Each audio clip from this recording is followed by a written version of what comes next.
Yeah. And it takes He's an hour. gotten so good. No, it's not going to take. That's like a crazy picture of me.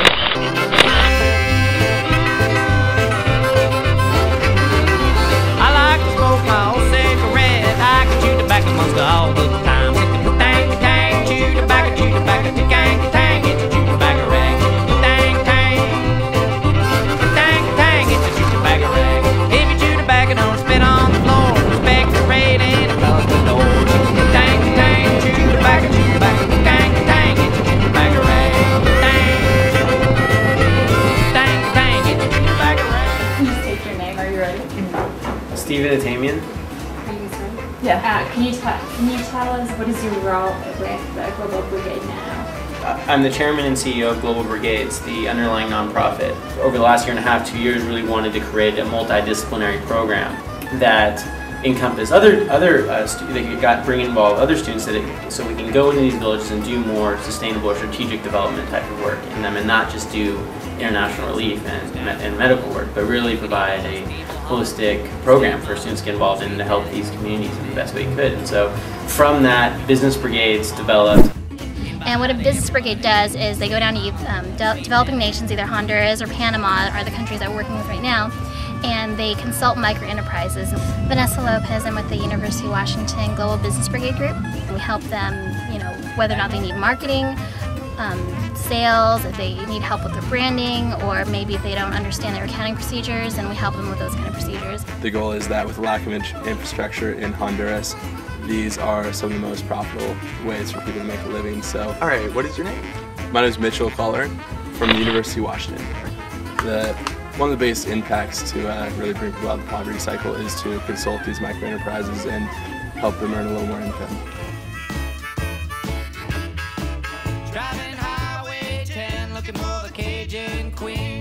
Are they tell them to look out this way.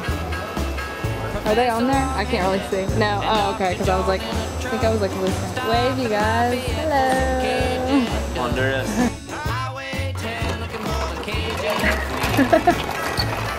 Hola. Adios. Hola. Hola! Hola. This time next spring.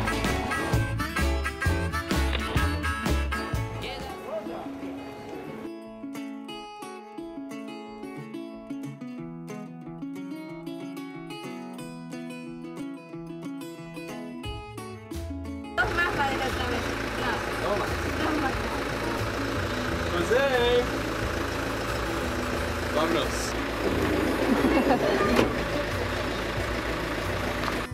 And can you talk just a little bit about this current project, because you're working with the paper, so can you talk about that process and sort of what you guys are going to try to do? So there's a woman that we're working with. She has a family of 5, and she started this paper business a few years back with another NGO.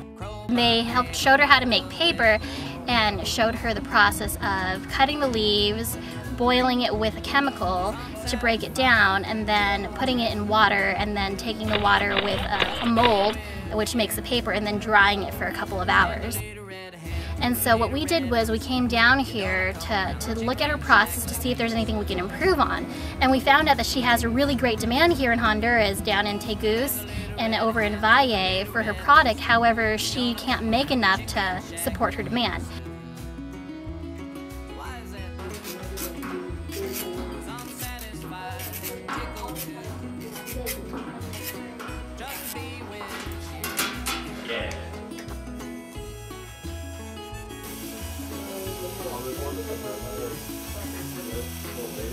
Sí, se seca y va a quedar así. So what they come back.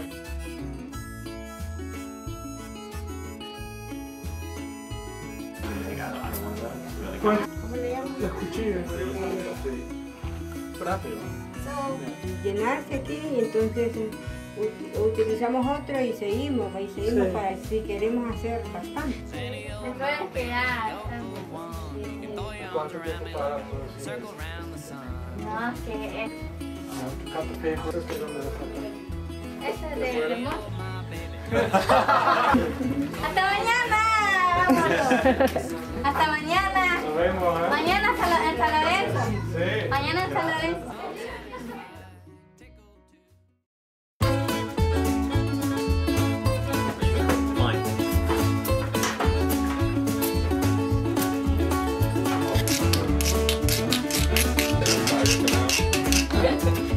Lopez plan. Early one morning said to be 4 days. Breakfast said you had to pay. So what are some of the solutions that you have as a team come up with to present to her? We came up with quite a few solutions as far as just the softening goes. We tried, baking soda, vinegar, maybe Coke, cheese grater, carrot peeler, something like that. One of them was that she didn't have enough workers to really support her business. There's only 2 workers a day that work 4 hours a day for 5 days a week, if that. And a lot of times they don't work all those hours, and so she doesn't have enough workers to meet her production. And we were wondering why that is. One of the reasons she can't get the employees is that she uses this really harsh chemical. She calls it potassium, but basically it'll burn your skin if you get on it. And she uses that to soften the fibers to make the paper. And so we're trying to figure out a different way for her to soften the fibers fast enough so then she could have more employees. She wouldn't have to be dealing with this harsh chemical, and at the same time then she could probably meet demand. Because right now she has more people who want her paper than she can make because of this chemical process and not having employees. My name is Kane Merrill. And where are you from? I'm from the University of Washington, Seattle. Great. So right now what's looking the best is actually just taking the small chunks of the plant as she cuts it up, putting them in a bag, and just beating it with a hammer so it softens it up before it boils. And then we're gonna boil that right now and see how well it works.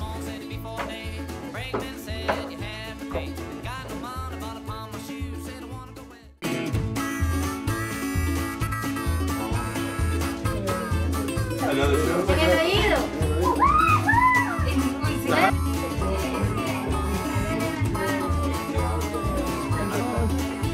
Well, a rich gal, she drinks a dry martini. Hola. Poor girl, she drinks night train. Yes, my gal, she's drinking all that old moonshine. But she's getting high just the same. ¿Cómo te llamo? Hector. Me llamo Kari. I'll see you in the morning if I don't get killed. And if I ever see you again, do Lord remember me. Where's my eyes? Sweet Poland soap. Oh girl, she does the same. Here's my gal, she smells like a So, why do you think that little boy likes you so much? The little kids here are amazing. They're really excited just to get some of the attention. I think their parents are working a lot, so it makes a big difference, I think, to spend a little time and give a little attention to some of the younger guys and girls down here. So they didn't want. And then also the drying boards that she's using, she only has 8 of them, as opposed to if she had like 10 or 15, she could make more paper in one day. And so we found a new board that can support her drying process. Also, the drying process that she uses, the laminate on it peels really easily, and once it gets really hot or humid or rainy in here, she can't use it anymore, so she has to re-buy new laminate almost monthly. And so we found a board that's thicker and that will last longer against the rain. And so that's what we're going to be doing today.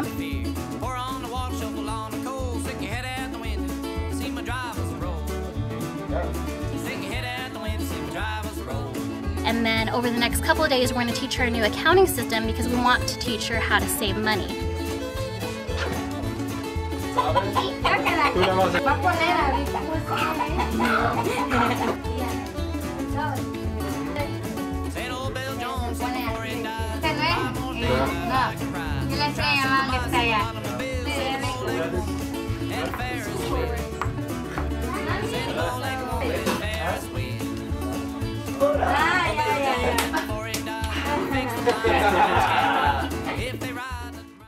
Driving Highway 10, looking for the Cajun Queen. Driving Highway 10, looking for the Cajun Queen. Professor Longhair and Dr. John